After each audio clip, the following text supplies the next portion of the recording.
샬롬. 성도님들 한 주간 평안하셨습니까? 네. 오늘 1월 23일 주일 예배를 하나님께 찬양 드림으로써 시작하도록 하겠습니다.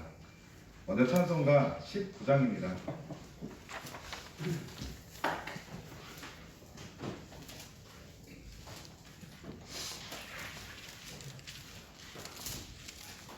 찬송가 19장 내 영혼아 찬양하라. 다 찾으셨으면 하나님께 찬양 드리겠습니다.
오늘 이 자리에 참석한 우리 형제 자매들 중에서 함께 인사 나누시겠습니다. 반갑습니다.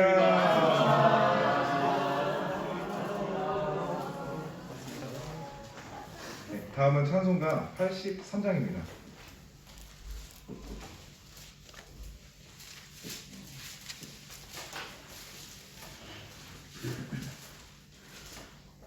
찬송가 83장 나의 맘에 쑤신 구름 하나님께 찬양드리겠습니다.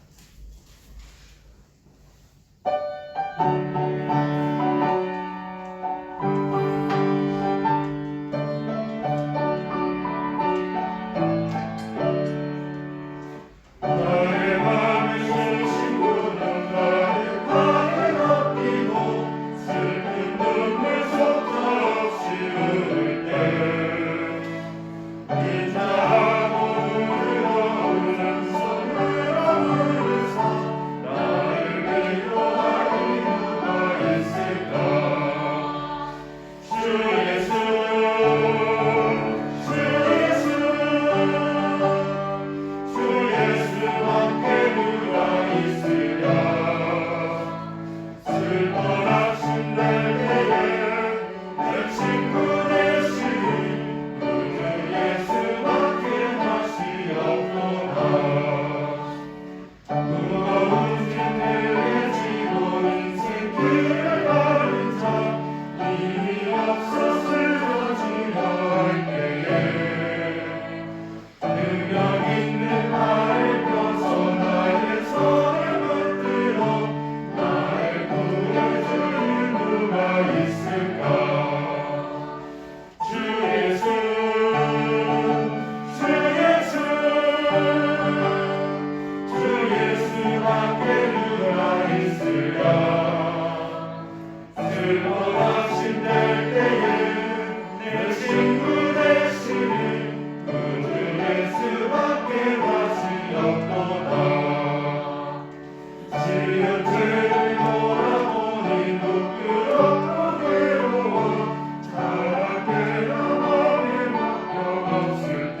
185장입니다.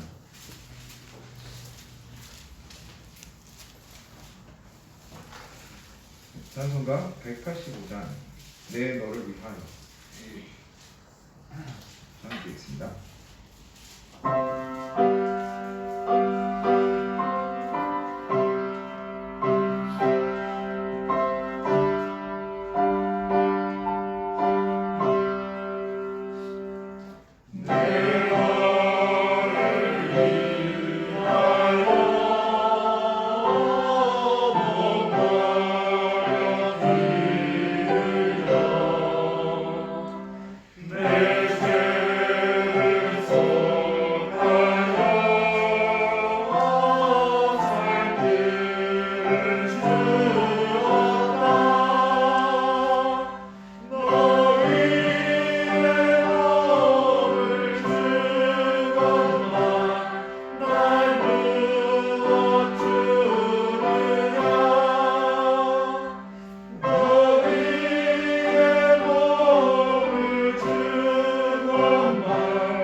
다음은 찬송가 2장입니다.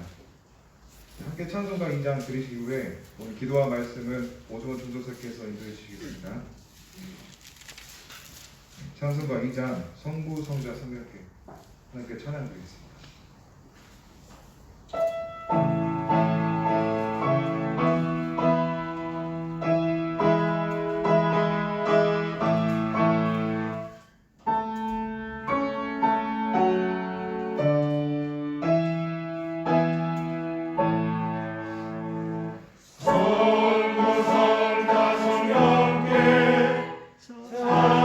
찬송과 영광 돌려보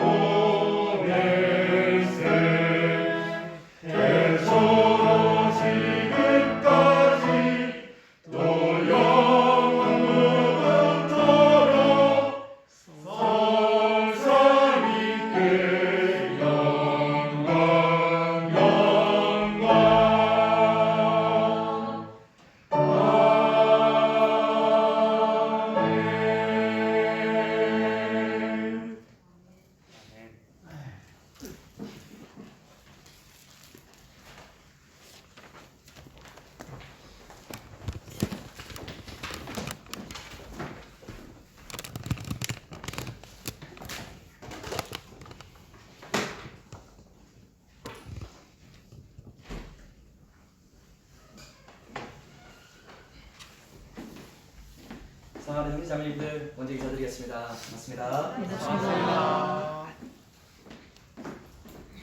함께 하나님께 기도드린 후에 오늘 주실 말씀 찾도록 하겠습니다. 함께 눈을 감고 하나님께 기도하겠습니다.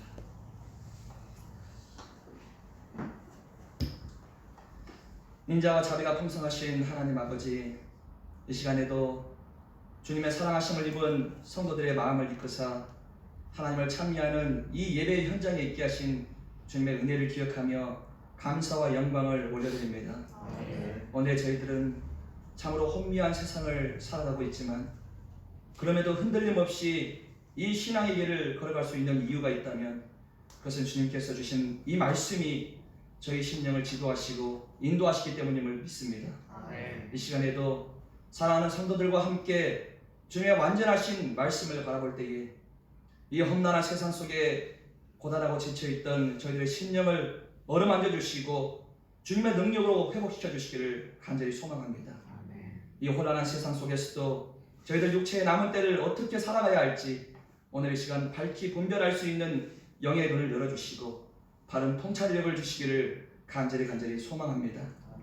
오늘의 이 예배 자리에 함께한 이 모든 지체들 주님 기억하여 주시고 그들의 삶을 지켜주시며 회복시켜 주셔서 저희들과 함께 담대한 믿음을 가지고 주님의 말씀을 듣는 자리로 나올 수 있도록 주님 그들의 삶을 보살피시고 인도하여 주시길 또한 간절히 소망합니다.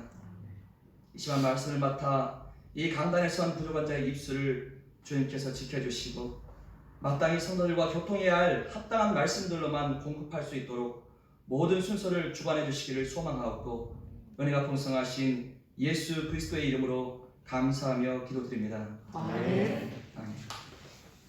오늘 함께 나눌 하나님 말씀은 데살로니가 후서입니다. 신약 성경 데살로니가 후서 3장 1절로 5절까지 말씀을 함께 보겠습니다.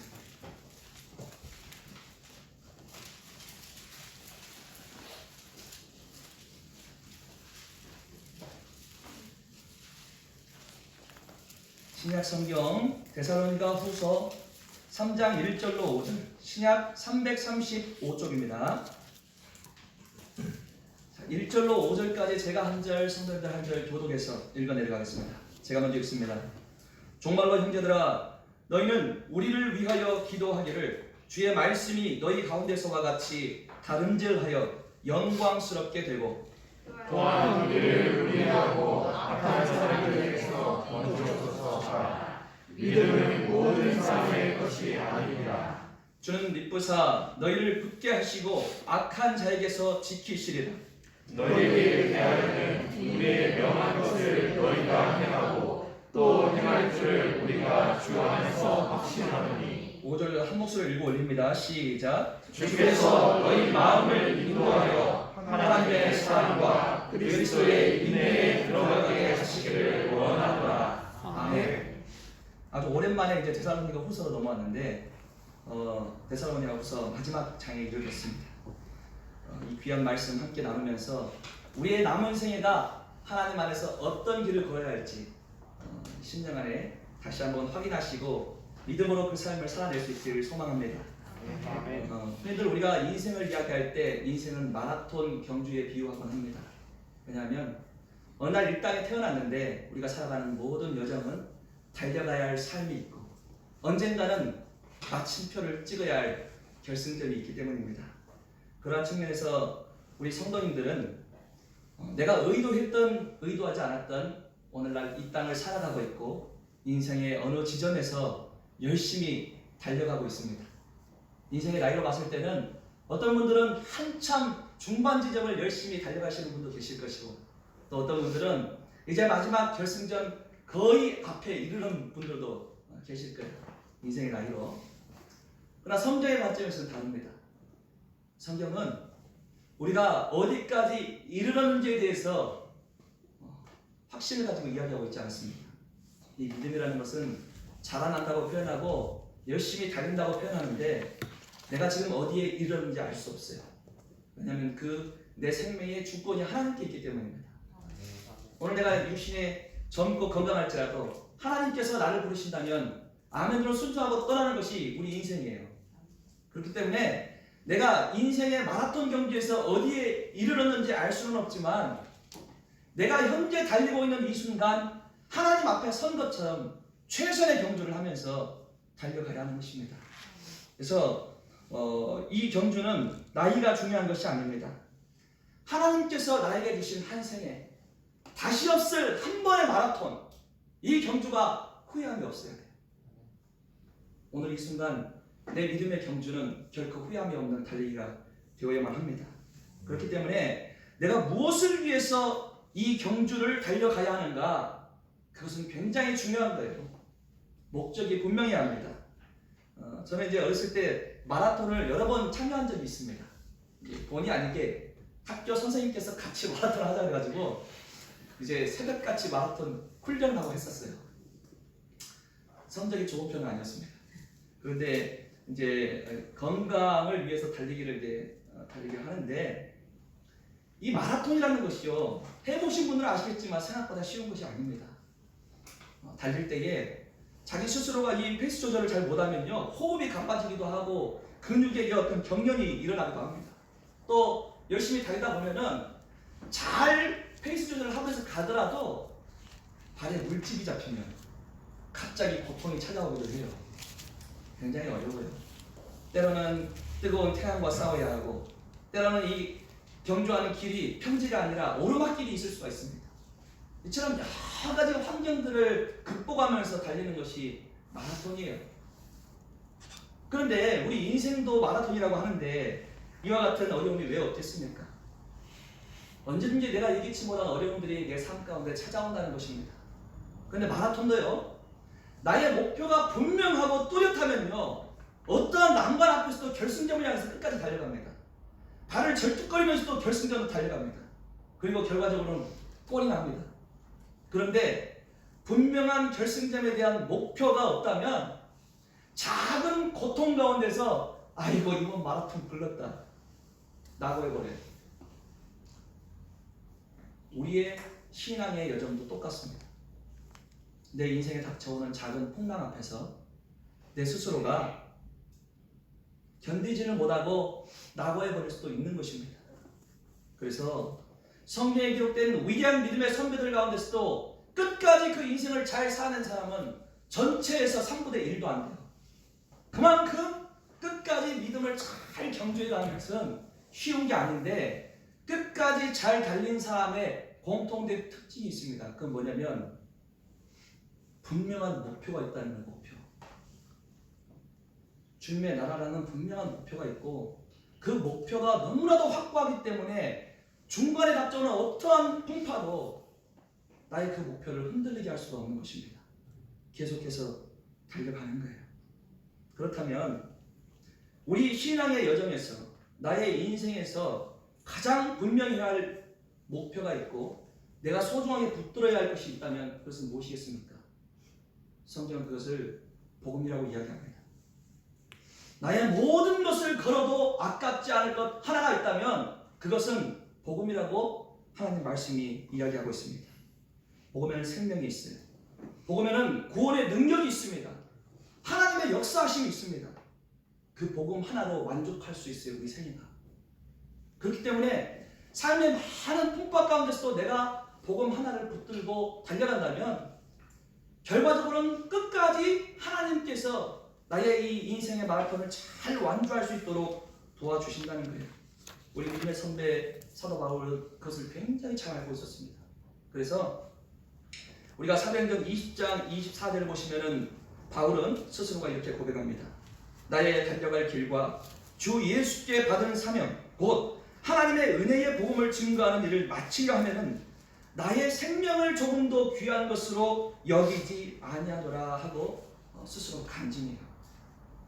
이 복음 증거하는 것에 자신의 생애를 기꺼이 드려도 나는 아깝지 않아, 그렇게 이야기를 하고 있습니다. 실제로 바울이 만난 예수 그리스도, 바울이 만난 하나님, 그것은 바울의 생애에서 굉장히 특별한 사건이었어요. 너무나도 큰 감동이 그 심령 안에 몰려들었습니다. 복음에 나의 전체 생애를 다 걸어야겠다 할 정도로 그 마음이 너무너무 뜨거웠습니다. 그래서 그것을 붙들고 평생의 삶을 열정적으로 경주하면서 살아갔습니다. 그래서 그의 결과는 어땠습니까? 생애 마지막 순간까지도 복음을 붙들고 살다가 복음을 증거하고 살다가 한 생애를 가치 있게 마감한 것입니다. 그래서 우리가 사도 바울의 서신 가운데 가장 마지막 서신 중에 하나인 디모데후서 말씀을 보시면 4장 7절에 이렇게 기록하고 있습니다. 내가 선한 싸움을 싸우고 나의 달려갈 길을 마치고 믿음을 지켰으니 하고 고백하고 있습니다. 그는요, 달려갈 길이 있었는데 끝까지 잘 달리고 그 생애를 마감했습니다. 그 과정 속에서 숱한 믿음의 시련이 있었고 또한 믿음의 선한 싸움이 있었어요. 그런데 그 모든 난관들을 인내로써 경주하고 잘 마쳤다고 스스로가 고백합니다. 어떻게 그것이 가능했을까요? 특별해서 그럴까요? 바울만 특별해서 그럴까요? 아닙니다. 어떻게 그렇게 잘 마칠 수 있었느냐? 그가요, 평생의 삶을 복음의 능력으로 살았기 때문에. 복음의 능력. 나의 의와 나의 노력, 나의 열정으로 산 것이 아니에요. 복음의 능력으로 한 생애를 살았습니다. 주님의 능력으로. 그래서 우리가 로마서 1장 16절 말씀을 함께 봐볼까요? 로마서 1장 16절 보겠습니다. 본문 다시 돌아올 거예요. 잡아주세요. 로마서 1장 16절 말씀을 함께 찾겠습니다.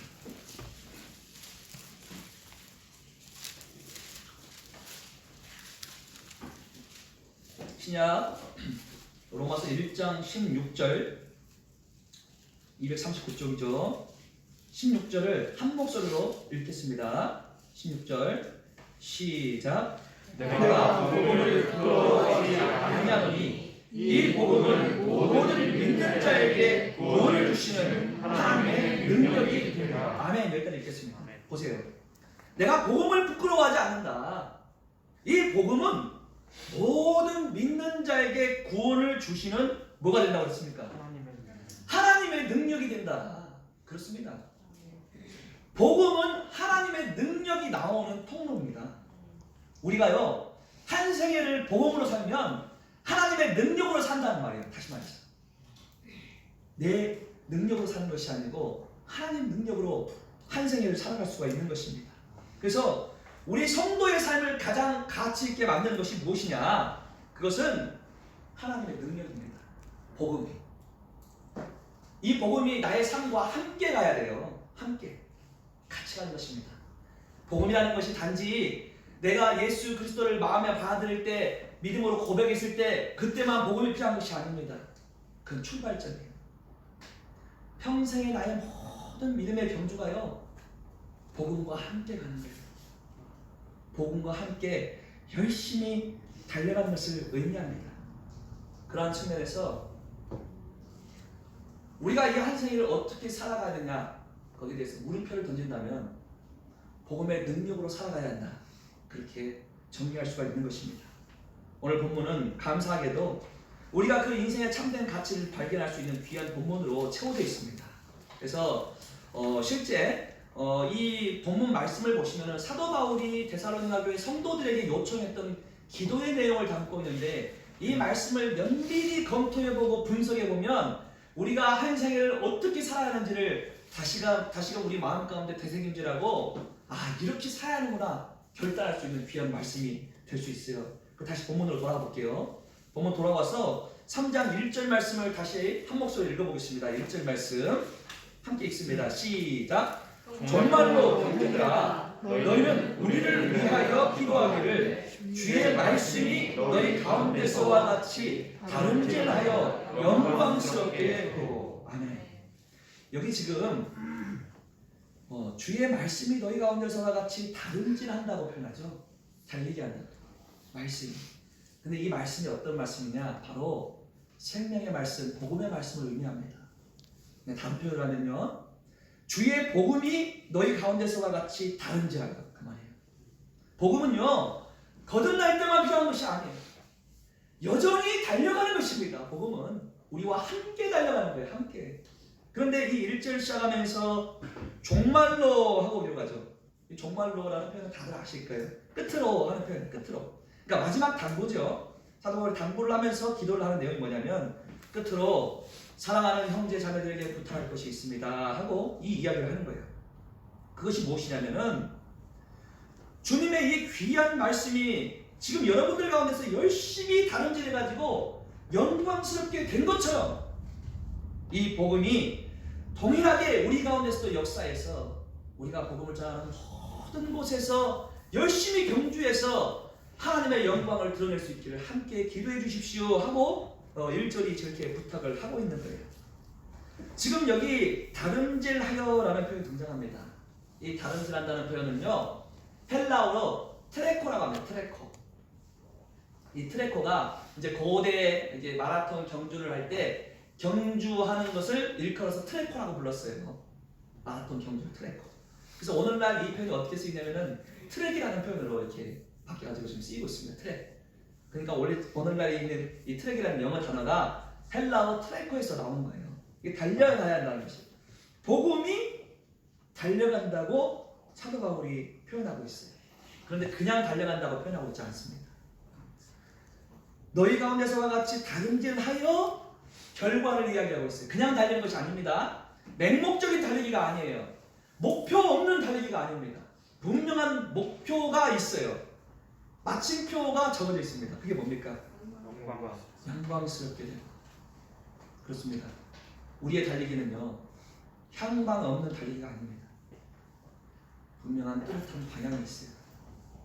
그 방향은 하나님에 대한 방향이요 그리스도에 대한 방향인데 그 방향으로 달리면요 결과가 따라요. 그 뭐냐면은 주님의 그 영광스러운 능력들이 나타납니다. 내 삶이 복음과 함께 달려가면요 결과가 따르는데 그 결과는 영광스럽게 되는 결과가 뒤따르게 되는 거예요. 그래서 사도 바울의 열망이 바로 여기서 표현되는 것입니다. 복음에 대한 열망. 향방 없이 달리는 것이 아닙니다. 바울이 복음을 전하는데 들으면 듣고 말면 말하라 전하는 것이 아닙니다. 그 복음이 전달되는 모든 통로 가운데서 하나님의 영광이 드러나기를 원합니다. 성도들이요, 오늘 내가 복음을 전하는데 그 복음의 메시지 가운데 하나님의 영광의 결과가 나타나기를 간절히 기도해 주십시오. 그것을 이 1절에서 기록하고 있는 거예요. 사랑하는 형제 자매님들, 오늘 우리의 삶이 그렇습니다. 우리가요 달리는데 나 혼자 달리는 믿음의 경주가 아닙니다. 복음으로 말미암아 살고 하나님의 능력으로 사는 거예요. 그런데 그 능력으로 복음과 함께 달리기를 하고 그 결과를 추수해야 합니다. 주님께서 주시는 영광을 추수해야 돼요. 맹목적인 믿음의 여정은 없습니다. 우리 주님의 영광이 나타나는 아름다운 여정이 되어야 합니다. 그 결과가 우리 삶에서 뒤따라야 합니다. 아름다운 결말을 봐야 돼요. 열매를 추수하는데 그 열매는 주님의 영광, 그 영광을 우리 삶에서 추수해야 돼요. 바울은 그것을 아주 분명하고 명확하게 알고 있었어요. 그렇기 때문에 오늘 이 복음에 대해서 이야기를 하고 있는 거예요. 복음이라는 건요 달려가는 것입니다. 오늘 바울이 그것을 이해하고 있는 거예요. 우리가 복음이라는 메시지를 모두 다 한 번 받아들인 첫 번째 경험이 있지 않습니까? 우리 철현 형제님이 복음의 메시지를 받아들일 때가 있고 동일해요. 우리 원일 형제님께서 복음의 메시지를 받아들일 때가 있었습니다. 처음 받을 때 그 복음이 나에게 들어왔죠. 이 들어온 복음은요 제자리에 안주하고 있는 복음이 아닙니다. 내 마음 가운데서 자리를 쫙 펴고 이거 들어왔으니까 앉아있잖아 아니에요.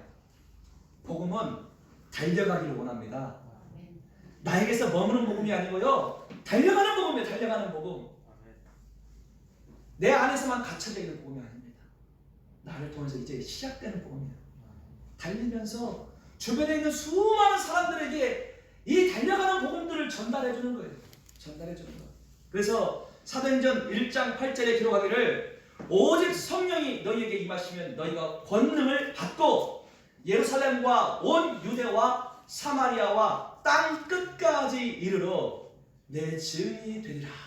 기록하고 있지 않습니까? 성령이 우리 안에 들어왔다는 건 복음이 들어왔다는 것이겠죠. 이 복음이 우리 안에 들어오면요 이 복음은 머물러 있지 않아요. 너희가 권능을 받고 예루살렘부터 시작해서 온 유대와 사마리아와 땅 끝까지 이르러 증인이 된다. 복음은 달려가고 있는 거예요. 그래서 이 복음은 오늘 이 데살로니가 교회라는 지역 안에 한정되어 머물러 있지 않습니다. 복음은 계속해서 달려서 지난 2000년을 달려왔어요. 그리고 우리 광주 다사랑교회 여전히 이 복음이 달리고 있습니다. 달려가고 있어요. 내 안에 머무르고 있지 않아요. 앞으로도 이 복음은 계속 달려갈 것입니다. 그래서 우리 인류의 마지막 한 사람에게까지도 이 복음은 전해질 것이고, 그 사람을 받으건 그렇지 않건 간에 복음은 마지막 한 명도 놓치지 않고 끝까지 그 사람에게 달려갈 거예요. 이게 주님께서 주시는 복음입니다. 오늘 우리가 그와 같은 사명자로 이 땅을 살아가고 있어요. 내가 받아들인 복음은 내 안에서만 머무는 복음이 아닙니다. 달려가기를 원하는 뜨거운 복음이에요. 계속해서 달리기를 원합니다. 나에게 권합니다. 이 자리에 머물러 있으면 안 돼. 그리스도의 희생의 가치는 네 안에만 머물러 있는 것이 아니야. 달려가야 돼. 계속해서 달려야 돼. 전해져야 돼. 그것입니다. 그래서 바울이 한 생애를 들여서 자기의 삶에 열심히 경주하면서 복음과 함께 달리기를 하면서 이 메시지를 전했는데, 오늘 바울이 특별해서 그것을 전한 것이 아니라는 것입니다. 우리 모두의 심령 안에 들어온 이 복음의 메시지는 나를 통해서도 합당히 달려가고 전해져야 하는 복음이에요. 기쁜 소식. 이 소식은요, 나한테만 머무는 편지가 아니라 전달되는 편지입니다. 계속해서 전해져야 돼요. 그래서 우리가 누가복음 2장 말씀을 보시면요, 한 이야기가 있습니다. 그 이야기는 뭐냐면, 예수님께서 이 땅에 오실 때의 장면, 그 오시기 직전의 상황을 기록하는데 어떤 내용이 들어있느냐, 목동들이 밤중에 양떼들을 지키면서 이 한밤에도 일을 하고 있어요. 그런데 이 목동들 앞에 천사가 나타납니다. 나타나서 그들 앞에서 하나의 메시지를 전하는데, 목동들이 발발발발 떨었어요. 두려움 가운데. 천사들을 보니까 엄청나게 두려워했는데, 누가복음 2장 10절 이하 말씀 보시면요, 천사들이 목동에게 이렇게 이야기를 합니다. 천사가 이르되 무서워 말라. 보라, 내가 온 백성에게 미칠 큰 기쁨의 좋은 소식을 너희에게 전하노라. 오늘날 다윗의 동네에 너희를 위하여 구주가 나타나셨으니 곧 그리스도 주시니라. 아멘. 이렇게 기록하고 있어요. 무서워 말아라. 오늘날 온 백성에게 미칠 큰 기쁨의 소식을 너희에게 전해주러 왔는데, 그분은 구주 예수 그리스도시다. 그분이 이 땅에 오셨다 하고 천사가 이야기를 해주는 거예요. 사랑하는 형제 자매님들,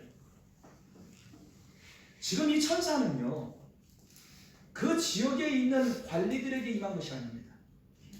그 지역에 있는 그 나라를 통치하고 있는 왕에게 임한 것이 아닙니다. 지극히 평범한 한밤중에 어두운 가운데, 흑암 가운데 있는 목동들에게 임했어요. 아주 평범한 목동들에게 임해서 너희들에게 줄 큰 기쁨의 소식이 있다고 이야기를 했습니다. 그래서 오늘 이 세상의 흑암 가운데 살고 있는 모든 사람들이 마땅히 들어야 할 기쁜 소식인 거예요. 이 세상에 잘난 사람들에게 주어진 복음이 아닙니다. 지극히 평범한 자들에게 주어진 복음이에요. 그런데 그 평범한 자들이 알기를 원하는 기쁜 소식이 바로 주님께서 이 땅에 오시고 십자가를 지신다는 것입니다. 그래서 이 기쁜 소식을 전해받은 사람들의 반응이 어떻게 나타나는지 아십니까? 누가복음 2장 16절 이하를 보시면요, 이 목동들이요, 빨리 가가지고 마리아와 요셉과 그의 누인 예수 그리스도를 보러 갔다고 기록해요. 그들은 행동했습니다. 달려갔어요. 그 메시지를 확인하고 달려갔습니다. 기쁜 소식을 들으면요, 그런갑다, 오셨는가 보지, 이게 아닙니다. 오신 그 기쁨을 가슴에 담고 달려가는 거예요. 달려가는 거. 그렇습니다. 복음은 한 자리에 머물러 있지 않아요. 계속 달려가는 것입니다. 사랑하는 형제 자매님들, 오늘 우리 신앙의 여정도 이 목동들과 같아야 합니다. 그 기쁜 소식을 내가 전해받았다면 그런갑다 하고 앉은 자리에서 나의 구원의 기쁨만 누리는 것이 아니고 달려가는 거예요. 달려가서 전하는 것입니다. 복음은 반드시 증거되고 전해져야 합니다. 복음은 머물러 있기를 원치 않아요. 나와 함께 경주하기를 원하십니다. 그래서 우리가 이것을 하나의 그림으로 그린다면, 제가 상상을 되게 잘하거든요.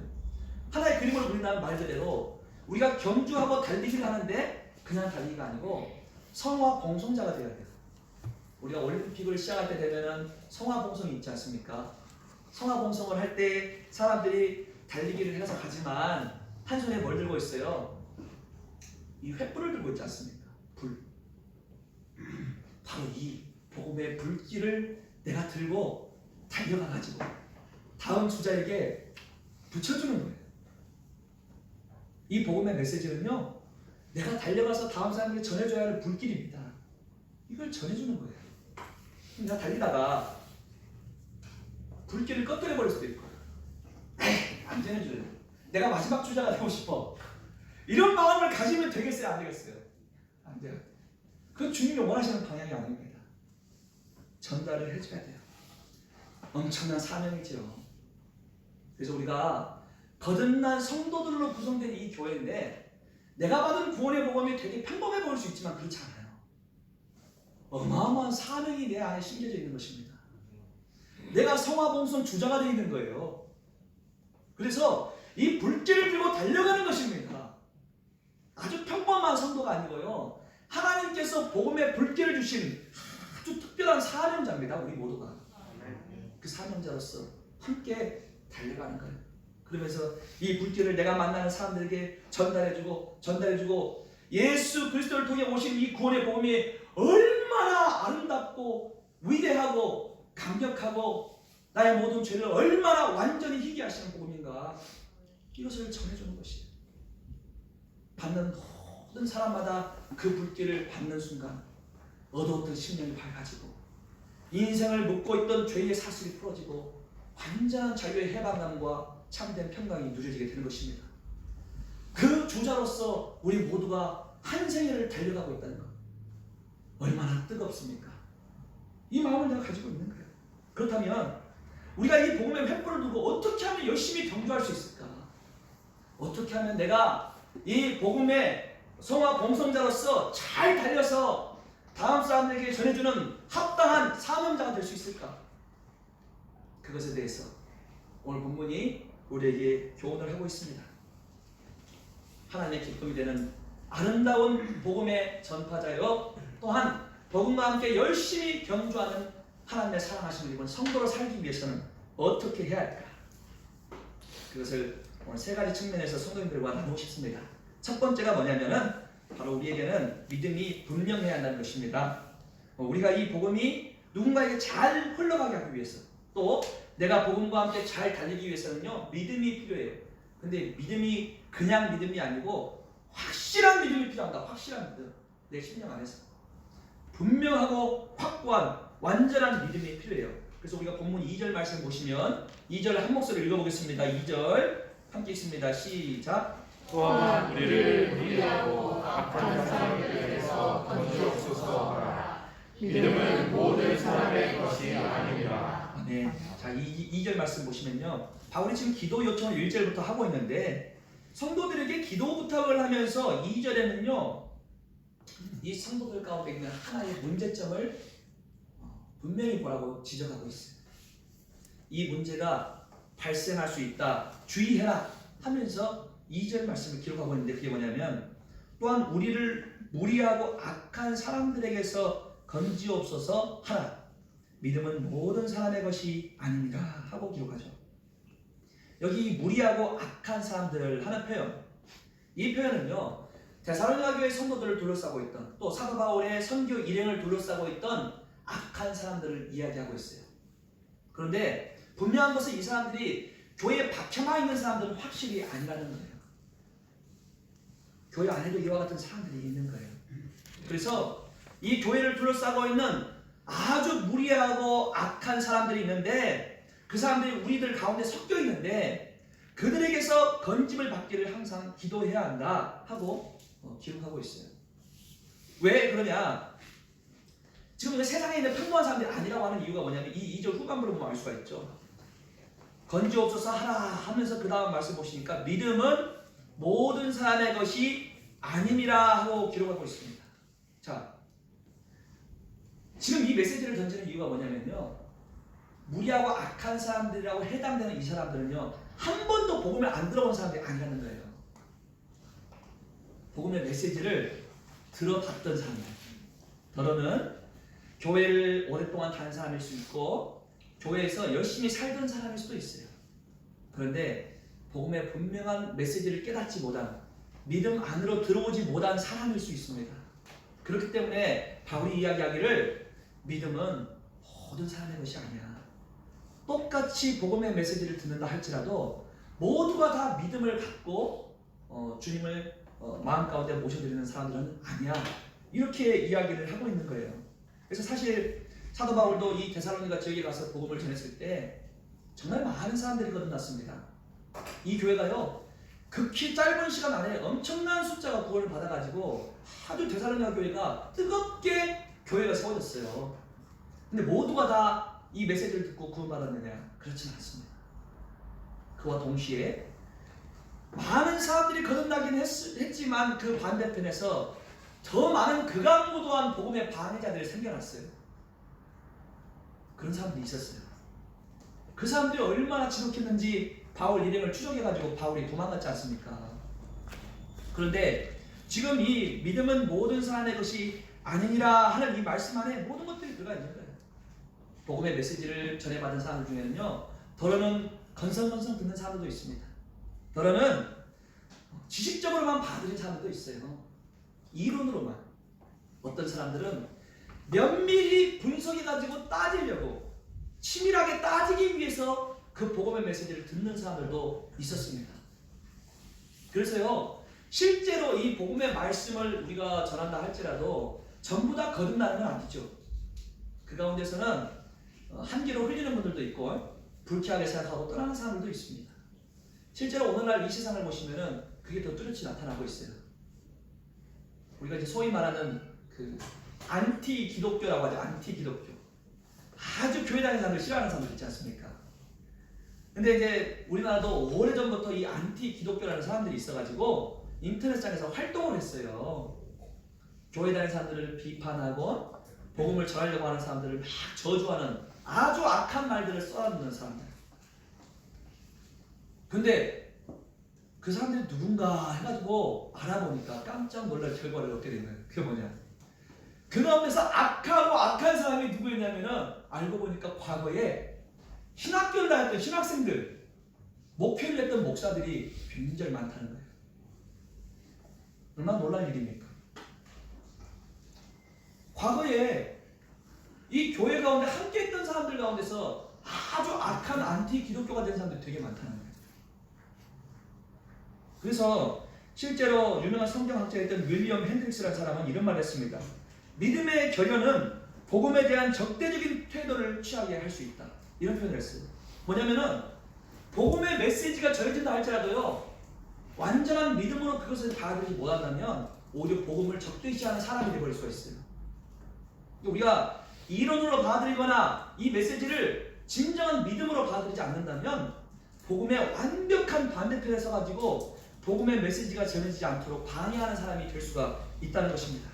그래서 우리가 사실은 믿음으로 이 복음을 받아들이고 오늘 이 험한 세상을 우리 모두가 한 형제요 자매로서 교회 안에서 신앙생활을 하고 있다는 것 자체가 어마어마한 축복인 거예요. 내가 믿었다는 거 아닙니까?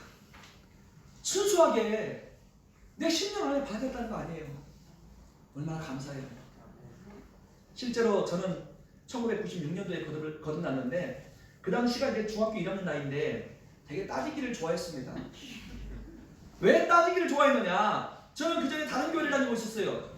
근데 어머니가 제가 이제 그 태어날 당시쯤에 거듭났는데 그 이후에 이제 다른 지역으로 이사를 가가지고 그쪽에는 우리 모임 안에 있는 교회가 없었다는 거예요.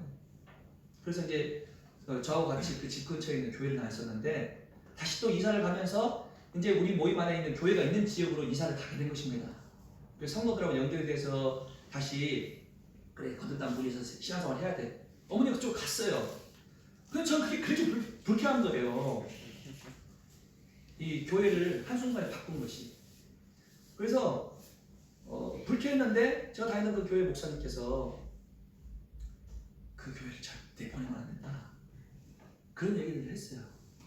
그러니까 저는 이 거듭난 무리에 대한 적개심이 굉장히 강했습니다. 그래서 목사님하고 상담을 한 번만 해봐라, 나의 소원이다, 어머니가 그랬을 때 처음에 안 듣겠다고 하다가 좋다, 내가 만나면 할 때만 따져가지고 무조건 내가 공격을 해야겠다, 그 마음을 들었어요. 그러나 감사하게도 저와 같이 적개심이 많았던 이 연약한 인생을 하나님께서 구원하시고 믿음 안으로 들어오게 했다는 것입니다. 진짜 복음으로 눈을 뜨게 했어요. 제 삶이 바뀌게 했습니다. 제가 이 무리 가운데 속해 있다는 것 자체가 그래서 그렇게 행복한 거예요. 저는 가시가 덮친 보슬노치 같은 인생이었는데 저와 같이 온유하지 못한 마음을 가진 자를 하나님께서 복음으로 품어주시고 예수 그리스도의 그 십자가 보혈 은혜를 값없이 받게 하셨다는 것입니다. 얼마나 감사한지 몰라요. 이건 하나님께서 저에게 주신 큰 기적이라고 할 수가 있습니다. 우리 모든 형제 자매님들 동일합니다. 내가 그냥 일반적으로 받는 복음이 아니에요. 그리스도의 희생, 그리스도의 전생애가 바쳐진 그 고귀한 보혈의 희생 위에서 우리의 구원이 이루어진 거예요. 나의 구원의 복음은요, 정말로 고귀한 것입니다. 이 복음을 내가 받아들이고 있다는 거예요. 그런데 그 과정 속에서 나에게 하나님 믿음을 주시고 이 복음을 받아들이게 했다는 것입니다. 그리고 우리의 살아가는 삶도 동일한 것입니다. 이 믿음으로 복음을 받아들였듯이 복음과 함께 달려가기 위해서는요, 그 처음 가졌던 첫 믿음, 그 믿음을 동일하게 유지하면서 완전한 믿음 가운데 우리의 신앙의 여정도 살아가져야 돼요. 그 열정이 식어져 가면 안 됩니다. 그 동일한 믿음을 가졌을 때 우리가 일상의 삶에서도 예수 그리스도에 대한 그 사랑과 감격이 식지 않고 동일하게 달려갈 수가 있는 것입니다. 우리가 성경 말씀 한 개를 찾아볼게요. 베드로전서 1장을 한번 봐보겠습니다. 베드로전서 1장.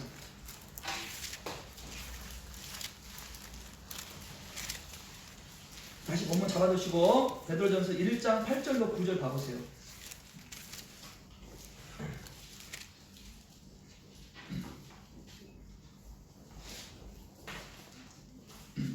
베드로전서 1장 8절로 9절. 정말 귀한 말씀입니다. 이 말씀 우리 심령 안에 새기는 마음으로 한 목소리 읽어보겠습니다. 8절 9절 시작. 예수를 너희가 보지 못하였으나 사랑하는도다. 이제도 보지 못하나 믿고 말할 수 없는 영광스러운 즐거움으로 기뻐하니 믿음의 결국 곧 영혼의 구원을 받으리라. 아멘. 2000년 전 오신 예수님, 저는요 한 번도 본 적이 없습니다. 우리 성도님들 예수님 얼굴 본 적 있어요? 본 적이 없어요. 그래서 저는 이 말씀에 기록된 그대로 예수님을 사랑합니다. 예수를 너희가 보지 못하였으나 사랑하는도다. 이제도 보지 못하나 믿고 말할 수 없는 영광스러운 즐거움으로 기뻐하니 믿음의 결국 곧 영혼의 구원을 받으리라. 사랑하는 형제 자매님들, 오늘 우리가 예수의 얼굴을 한 번도 보지 못했지만 사랑하는 이유가 뭔지 아세요? 방금 읽은 이 말씀 안에 믿음의 결국 영혼의 구원을 받았기 때문이라 기록합니다. 우리가 예수님을 사랑할 수 있는 이유는요, 그분이 나를 사랑하신 그 사랑의 가치를 마음 가운데 순수하게 믿었기 때문이에요. 오늘 우리 신앙의 여정이 동일한 사랑으로 살아가기 위해서는 계속해서 그 사랑이, 그 믿음이 되새김질 돼야 돼요. 흔들림 없이 매일의 삶 가운데 내가 처음 믿었던 그 믿음, 내가 처음 예수님을 사랑했던 그 마음의 자세, 그게요 오늘 이 순간에도 유지되어야 한다는 거예요. 유지. 그렇지 않으면 소위 말하면 첫사랑을 상실한 믿음의 식은 상태가 되어버리는 것입니다. 그럼 복음을 전할 수 있겠어요? 없겠어요? 못 전해요. 왜냐하면 복음과 함께 내 믿음이 달려가고 있지를 못하기 때문에. 자, 이 복음이 전달되고 복음과 함께 달려가기 위해서 그래서 필요한 것이 뭐냐면 처음 내가 예수님의 사랑을 받았던 그 상태의 믿음, 그것이 그대로 보존돼서 내 마음 가운데서 동일하게 되새김질이 되어야 한다는 거예요. 그것이 우리 삶에 필요합니다. 완전합니다. 그 믿음이 우리 가운데 있어야 돼요. 세상은 무엇을 요구하는지 아십니까? 믿기 전에 보여주는 것을 요구합니다. 세상에 있는 사람들이 복음의 메시지를 받아들이지 못하는 이유는 이 간단한 원리를 전혀 알지 못하고 반대로 생각하기 때문이에요.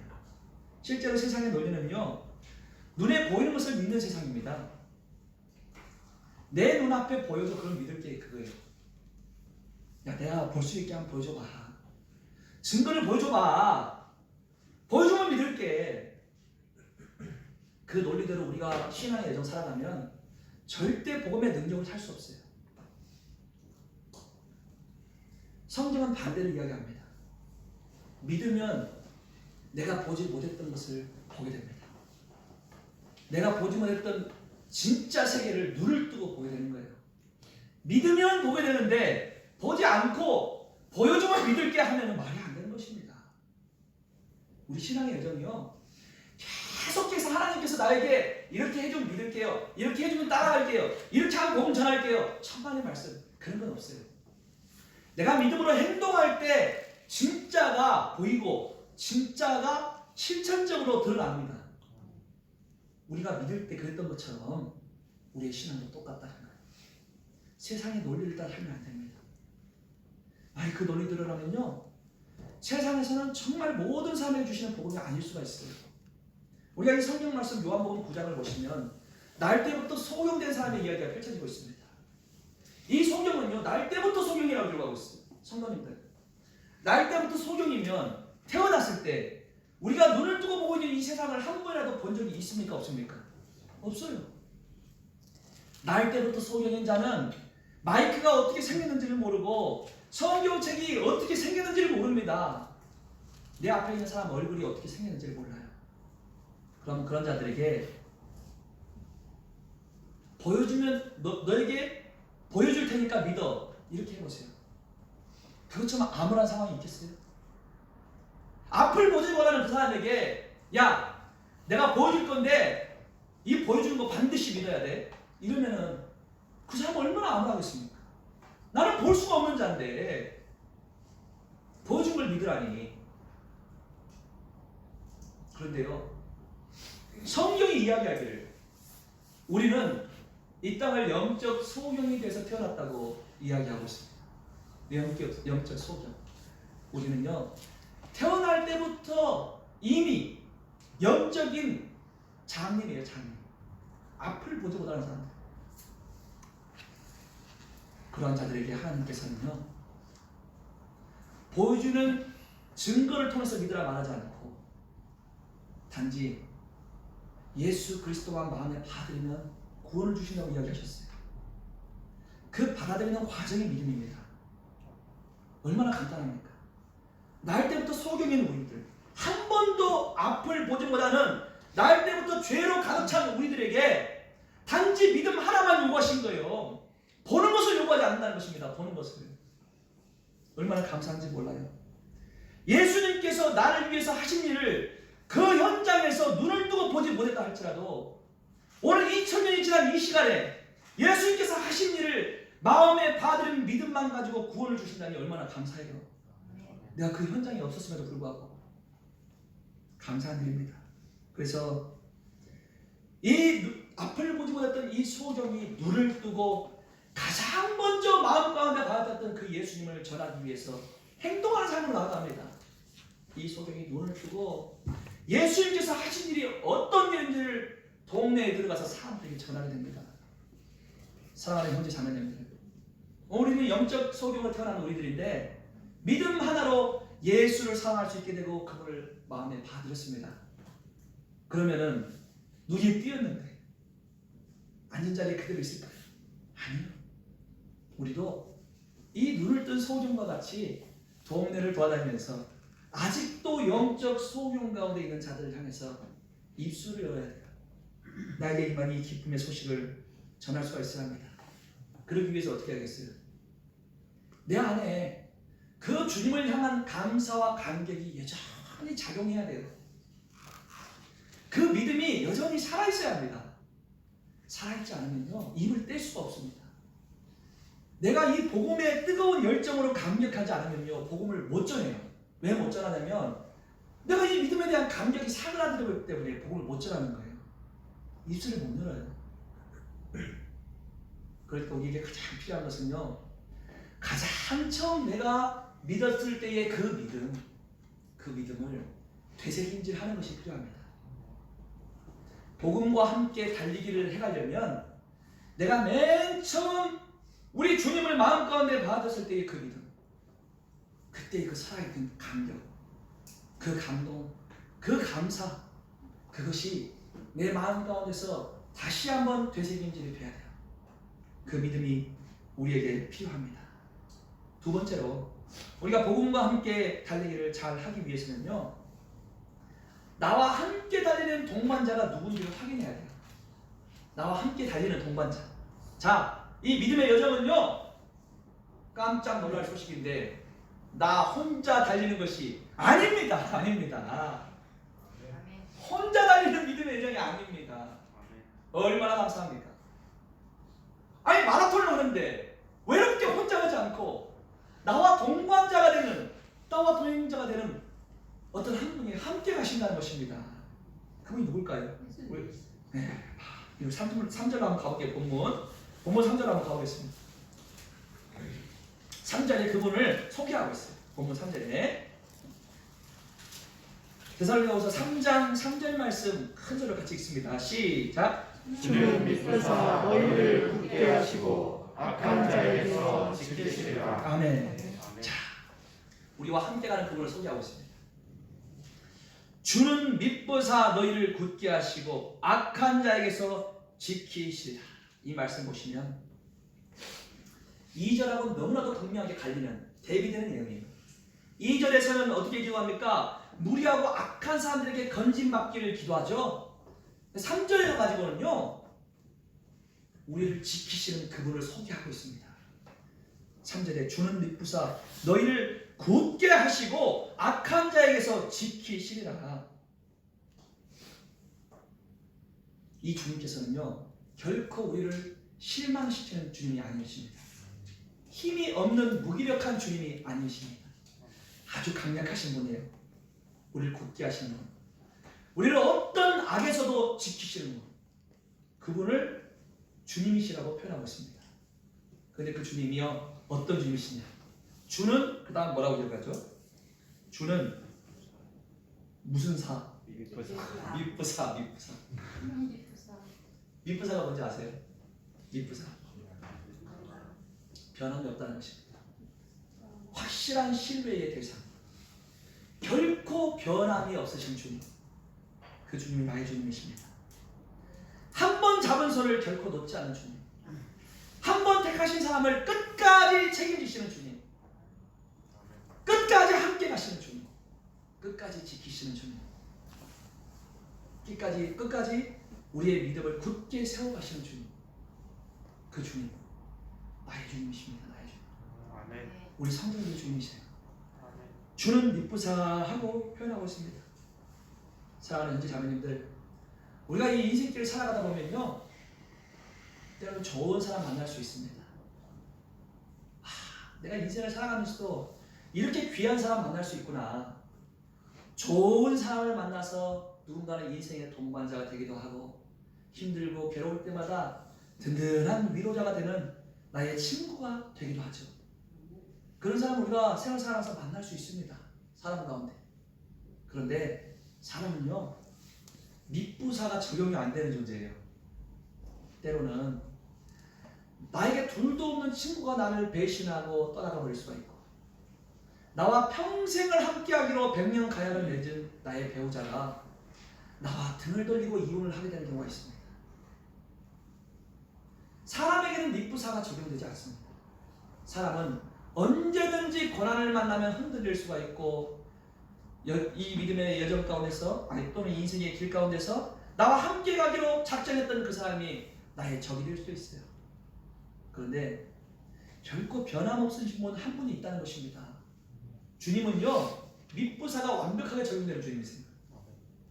내가 어떤 험한 길을 간다 할지라도, 어떤 고난의 여정을 통과한다 할지라도 그 가운데서도 함께 가시고 나를 굳게 하시고 나를 악한 자에게서 지키신다.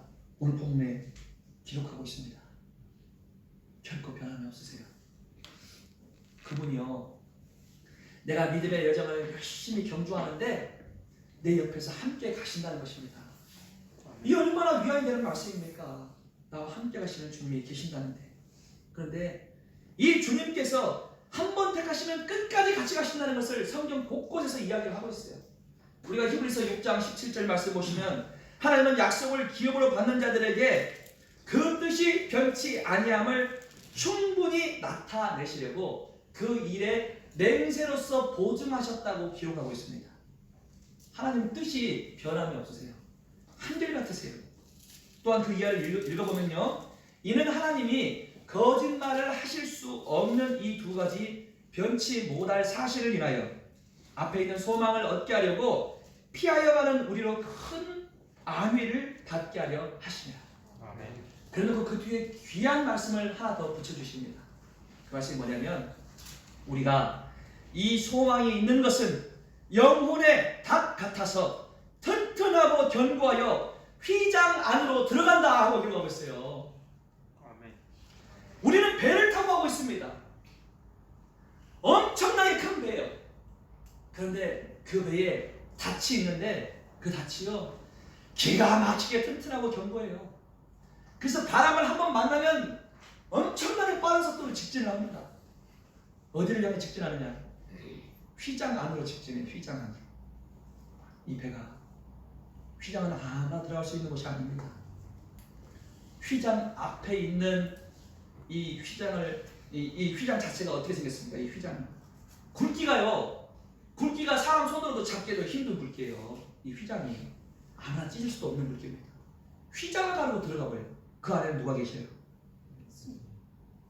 우리 주님께서 그 자리에 좌장하고 계십니다.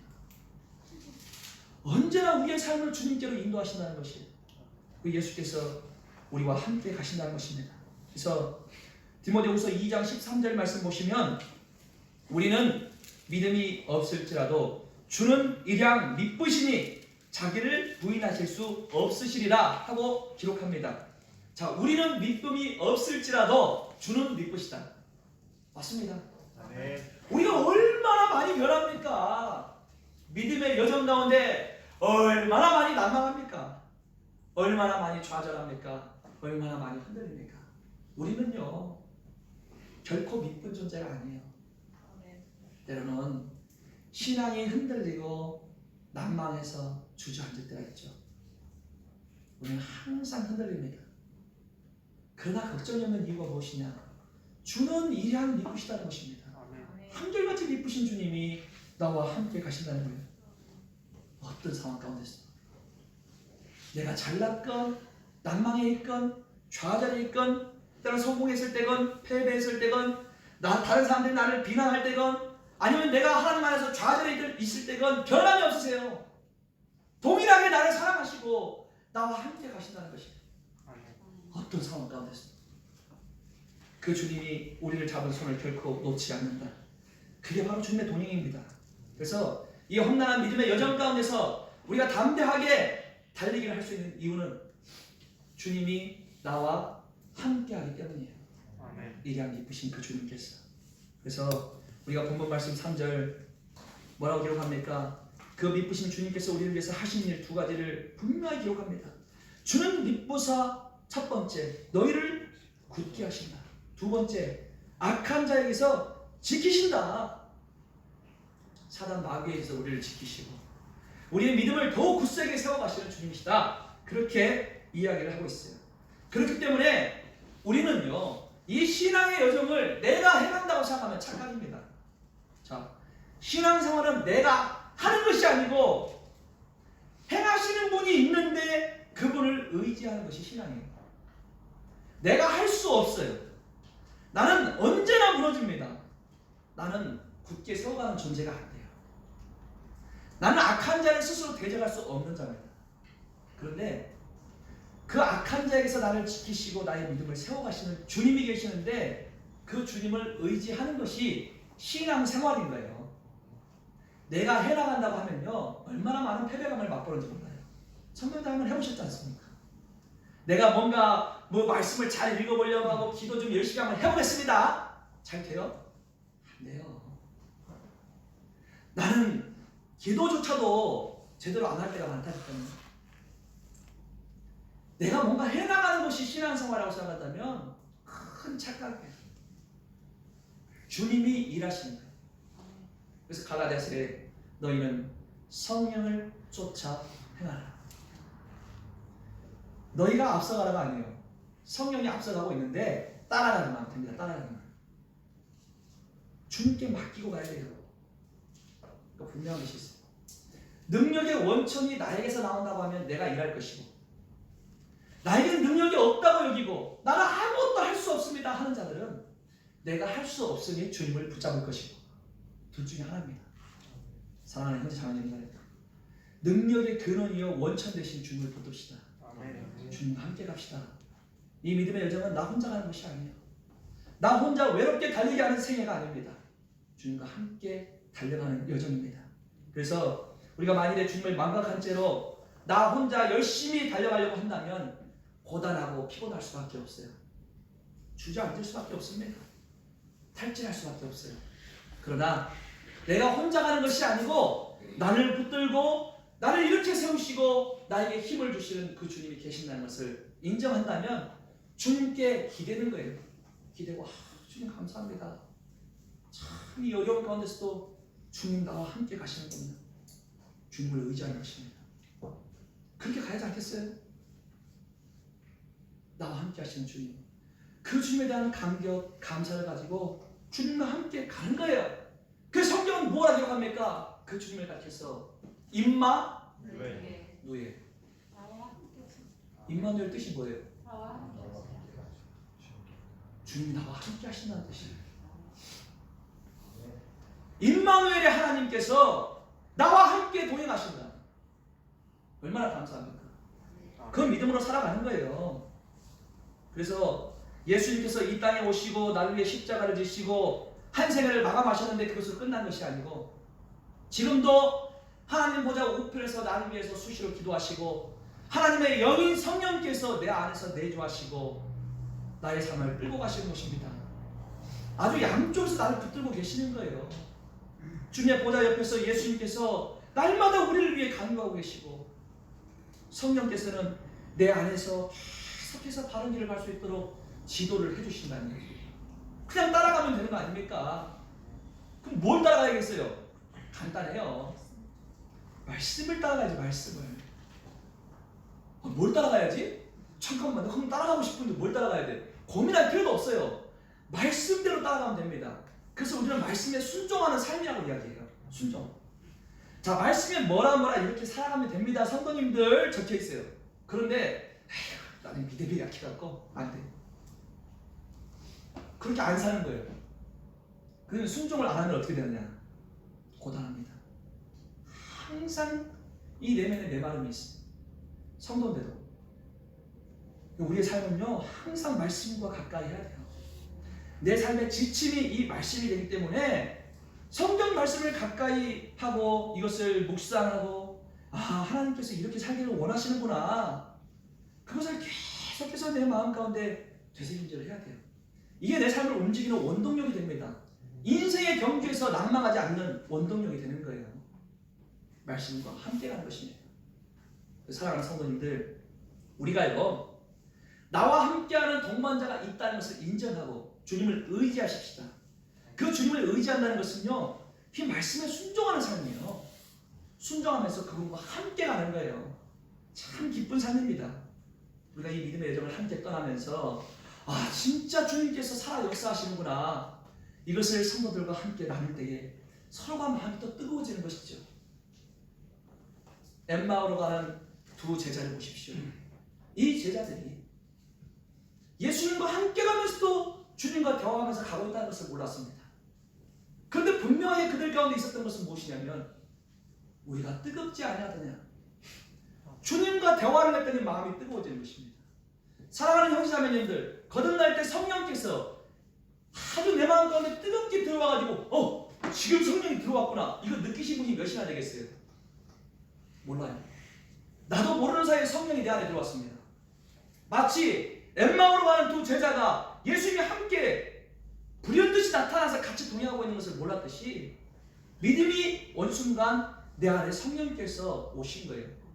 그러나 성령과 함께 동행하지 않으면 마음이 뜨거워지지 않습니다. 뜨거워지려면 어떻게 합니까?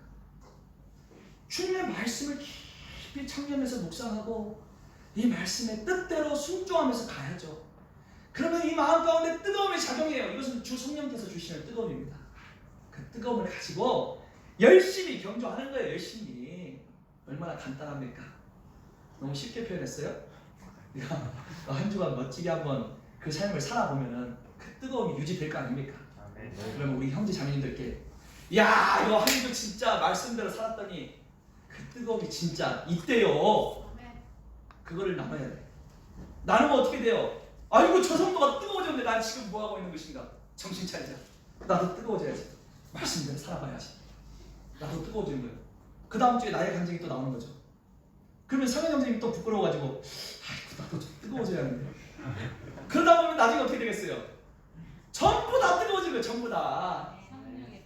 예, 성령의 능력으로, 성령의 불길로 사는 것입니다. 우리 모두가 도전할 귀한 삶입니다. 함께 도전해야 합니다. 그래서 우리가 이 복음과 함께 달리기를 하기 위해서는 진짜로 나와 동행하시는 주님이 있어야 하는데 함께 가셔요. 내가 느끼지 못하고 같이 가고 있다는 걸 모를 뿐입니다. 발견하시고 주님과 동행합시다. 말씀에 순종하면서. 마지막 세 번째로 확인할 것이 있어요. 그게 뭐냐? 우리가 이 나의 삶을 통해서 열심히 믿음의 경주를 하고 복음의 횃불을 들고 달려가기 위해서는요, 내 삶에 맺혀지는 열매를 나도 봐야 돼요. 또한 그 열매를 세상 사람들도 봐야 합니다. 그 열매가 없이는요 잘 달리지를 못합니다. 성도님들, 신앙의 삶은요 열매 맺는 삶이에요. 열매가 맺혀지지 않는 신앙은 나도 풀이 죽고 복음도 안 전해집니다.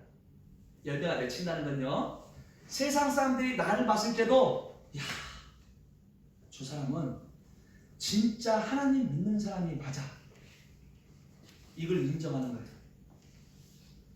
나에게서 주님의 그 열매들이 나타나는 것입니다. 또한 내가 나를 봤을 때도 주님께서 나의 삶을 이끄시고 다뤄가시는구나, 내 삶을 열매 맺는 삶으로 인도하시는구나, 그것을 나도 느끼는 것이에요. 이게 있어야지 복음과 함께 달리기를 할 수가 있는 것입니다. 그래서 바울이 지금 당부하고 있는 것이 있어요. 우리가 본문 4절 5절 말씀 봐보세요. 4절 5절 같이 한번 읽어보겠습니다. 4절 5절 시작. 너희에 대하여 우리의 영원한 것을 너희가 행하고 또 행할 줄을 우리가 주 안에서 확신하노니 주께서 너희 마음을 인도하여 하나님의 사랑과 그리스도의 인내에 들어가게 하시기를 원하노라. 아멘. 지금 바울이 이제 성도들에게 당부하는 내용이 담겨 있는데 이 4절 보시니까요, 너희에 대하여는 우리의 명한 것을 너희가 행하고 또한 행할 줄을 우리가 주 안에서 확신한다 하고 기록하고 있습니다. 한마디로 말씀을 듣고 믿을 뿐만 아니라 그 말씀을 삶 가운데 실천적으로 행동해야 한다.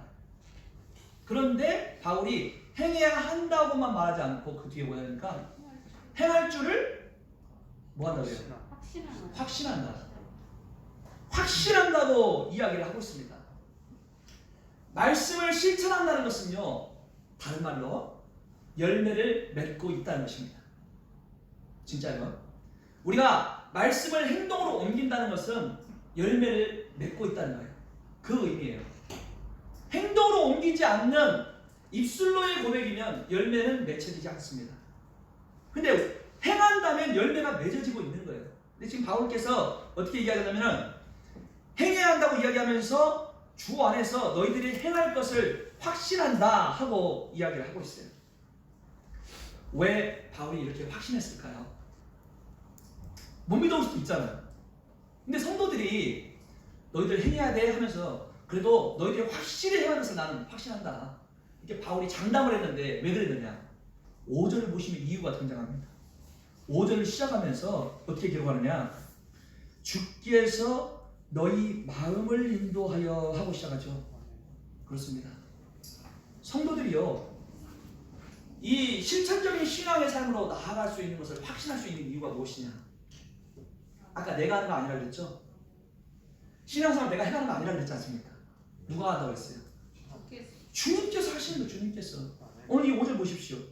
주께서 너희 마음을 인도하신다 기록하고 있습니다. 주님이 행하시는 거예요. 바울의 확신은요, 성도들을 보고 확신하는 것이 아니고 성도들 안에 있는 주 성령을 보고 확신하는 것입니다. 성령께서 이 성도들이 열매 맺는 삶으로 나아갈 것을 바울은 확신 가운데 성도들이 이야기하고 있어요. 여러분의 심령 안에 있는 주 성령께서 여러분의 삶을 인도하실 것입니다. 저는 그것을 확신합니다 하고 바울이 이야기하고 있어요. 그래서 변화의 능력과 원천은 나에게서 나오는 것이 아닙니다. 성도의 삶이요, 한순간도 변할 수 있어요. 오늘까지 무기력했던 성도가 어느 날 갑자기 눈을 번쩍 뜨고 야, 이렇게 살면 안 돼. 주님이 나에게 주신 사명이 있어. 내가 지금 마지막 시대에 이렇게 살면 안 돼. 완전히 급격하게 변해요. 그 사람이 변했느냐? 그게 아닙니다. 성령께서 그 안에서 일을 행하신 거예요. 그 사람의 마음을 인도해버린 것입니다. 삶이 변해요. 삶이. 우리의 삶은 얼마든지 주님 안에서 변할 수 있습니다. 저는 그것을 확신합니다. 성도들이 잘나서 확신할 것이 아니에요. 우리 성도님들 안에 있는 성령께서 일하시면 안 변할 사람이 없어요. 다 변해요. 자, 이 교회 안에 들어왔는데 이 믿음 안에 들어온 분들 중에서 누군가는 몰래 술을 마시는 분이 있을 수 있습니다. 누군가는 몰래 담배를 피시는 분이 있을 수 있습니다. 누군가는 남몰래 그리스도인답지 않은 삶을 살 수 있어요. 그런데 성령께서 그 삶도 변화시키십니다. 바꿔주셔요. 그래서 거듭날 때 술그릇이요, 그건 잘못된 말입니다. 우리가 말할 필요도 없어요. 그 사람이 진짜 거듭나고 성령이 일하신다면 우리가 말 안 해도 변해요. 말 안 해도 삶이 변해요. 내가 이렇게 살면 안 된다는 것을 스스로 압니다. 알아서 변합니다. 자동으로. 그래서 믿음 안으로 들어오면은 그 삶을 주 성령께서 변화시키는 거예요. 책임지시고 알아서 일하십니다. 주님께서. 그것을 신뢰하고 가는 것이 우리 믿음의 여정이고 열매 맺는 삶이에요. 그래서 바울 사도는 이와 같이 변화된 삶 가운데서 열매를 맺으면서 결과적으로 어떤 길로 나아가기를 이야기하냐면 5절 말씀 다시 보시면 주께서 너희 마음을 인도하여 하나님의 사랑과 그리스도의 인내에 들어가게 하시기를 원하노라 하고 기록하고 있습니다. 한마디로 열매 맺는 삶의 결과를 이야기하는데 주님께서 우리의 마음을 인도하신다면 이와 같은 삶으로 나아가야 한다 하고 이야기해요. 첫 번째 하나님의 사랑, 두 번째 그리스도의 인내, 이 두 가지가 우리 심령 안에서 이루어져야 돼요. 이루어져야 돼요. 성령께서 우리 안에 내주하시면요, 나의 결심, 나의 생각, 나의 의지 다 버리게 됩니다. 한 번에 버리시는 분도 있고 하나씩 하나씩 끊어내는 분도 있어요. 이것을 추구하는 것은 아니야. 버려버려요. 그리고 하나님의 것을 추구합니다. 그러한 삶을 살아가면서요, 어떻게 되냐면 하나님께서 내게 주신 그 사랑이 내 안에서 역사해져요. 내가 사랑할 수 없는 자를 사랑하게 됩니다. 내가 미워했던 자를 어느 날 축복하게 돼요. 용서하게 돼요. 내가 인내하지 못했던 특정한 누군가를 향해서 오랫동안 인내하게 됩니다. 복음을 전하면서 어떤 완악한 영혼이라도 그 영혼을 위해서 기도할 수 있게 되는 것이에요. 성령께서 우리의 삶을 변화시키면서 주님의 그 빛을 자동 반사를 하도록 나의 삶을 변화시켜 가는 것입니다. 그것이 소위 말하는 성화의 삶이에요. 성화.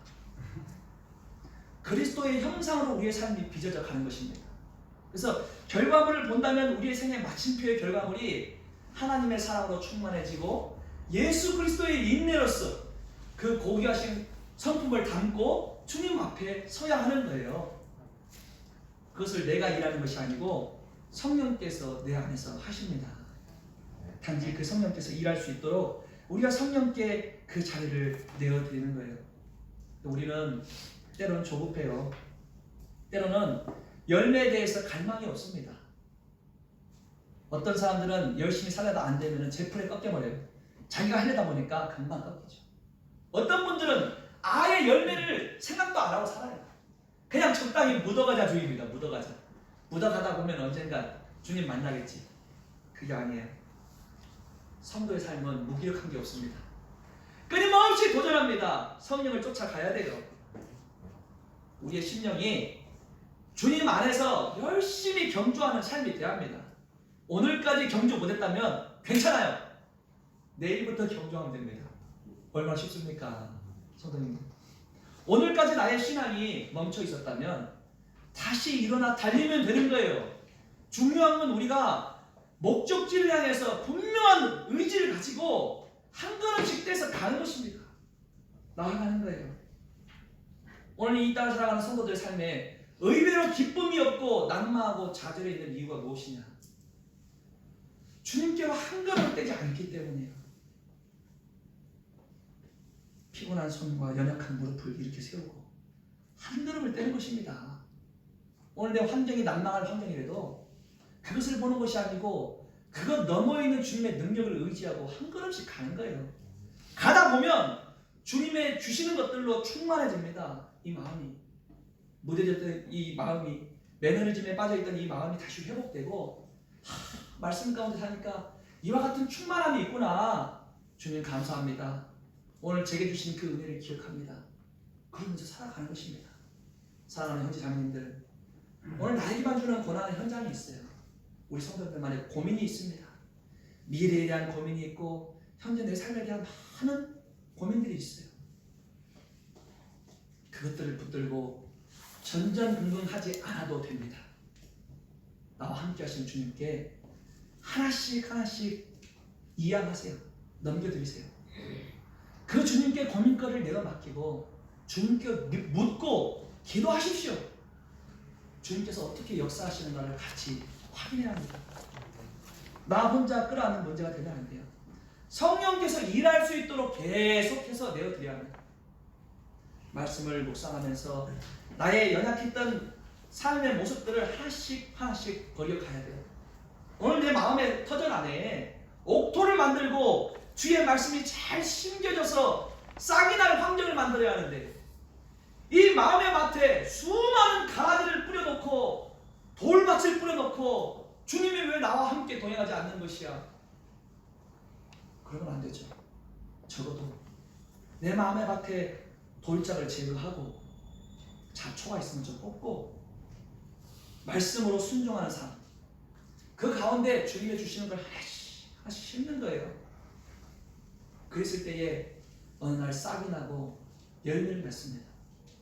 이 열매는요, 내가 의도하지 않아도 세상 사람들에게도 그대로 보여져요. 복음이 전해집니다. 아, 저 사람은 정말 신앙이 낮구나. 내가 만난 많은 사람들과 달라. 정말로 교회 다니는 특별한 사람이 많네. 궁금해하게 돼요. 그러면 그 영혼의 마음을 인도해서 같이 말씀을 접하게 하고 거듭나게 할 수 있습니다. 오늘 사랑하는 형제 자매님들, 가족에게 복음을 전하고 싶으십니까? 내가 주의 말씀에 순종하는 그때의 삶이 없으면 가족에게 복음을 전할 수 없습니다. 가족들이 봤을 때 나와 교회 다니는 나의 가족과 똑같다고 생각한다면 어떻게 복음이 전해지겠어요? 내가 교회를 다니는 신앙인으로서 특별함이 있어야죠. 그 특별함을 보여주고 복음을 전하는 것입니다. 그게 열매예요, 열매. 우리 교회 안에서 신앙생활도 똑같습니다. 갈망하고 추구해야 할 삶이 있어요. 이 교회 안에서 자라가야 할 믿음의 여정이 있습니다. 그거를 진짜 갈망하고 추구하는 거예요. 어떻게 하면 이 교회 안에서 주님의 기쁨이 될 수 있을까? 주님과 함께 동행하면서 어떻게 하면 아름다운 열매를 맺을 수 있을까? 그 삶을 치열하게 고민하고 도전하는 것입니다.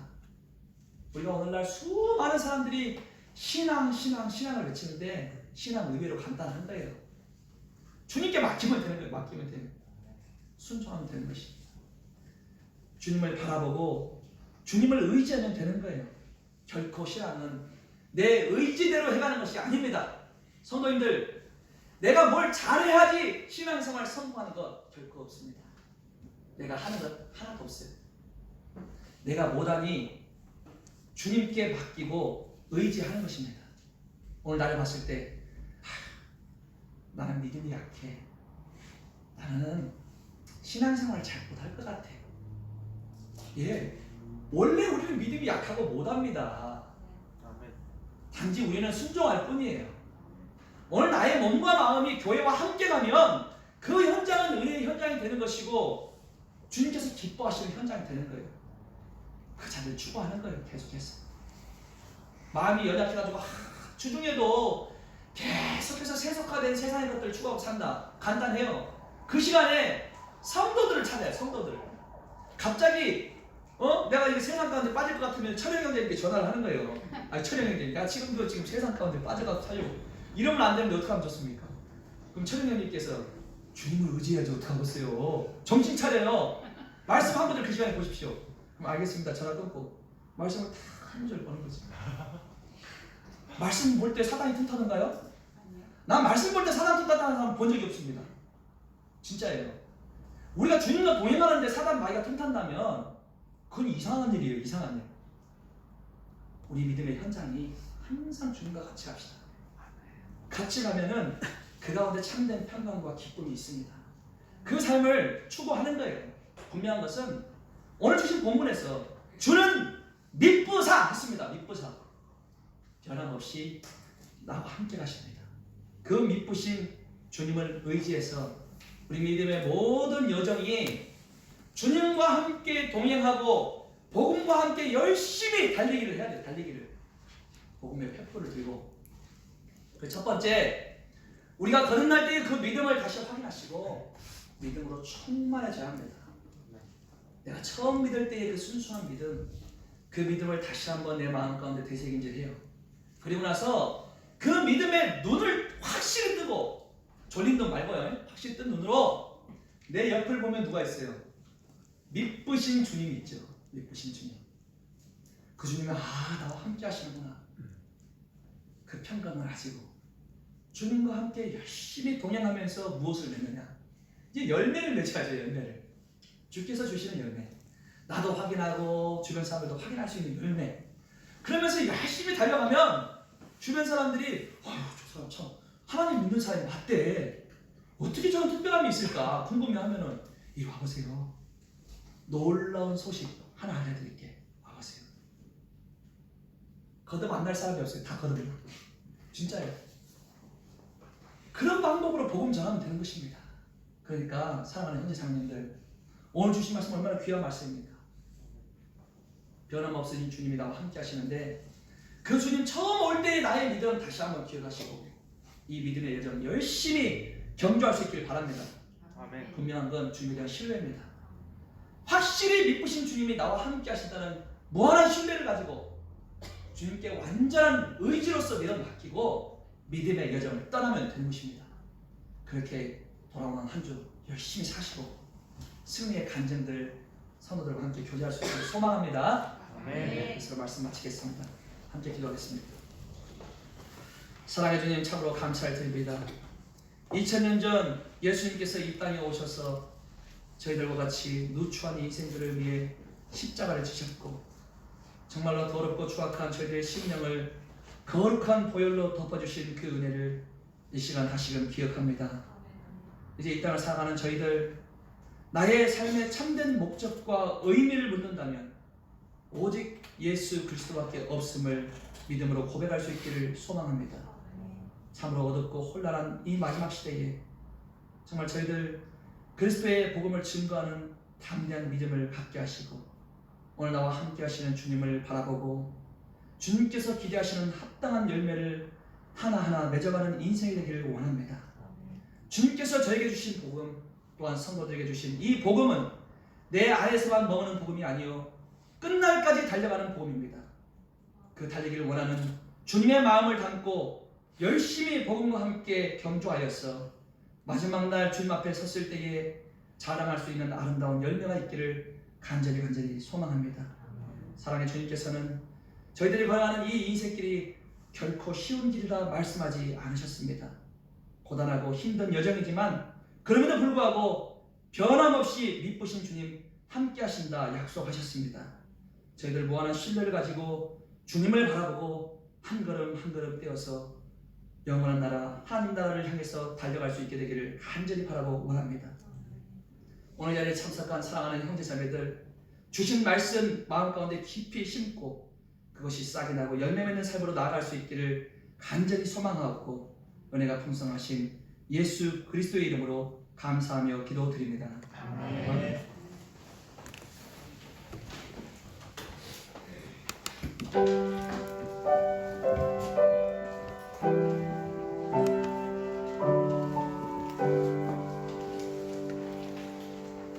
찬송가 169장입니다.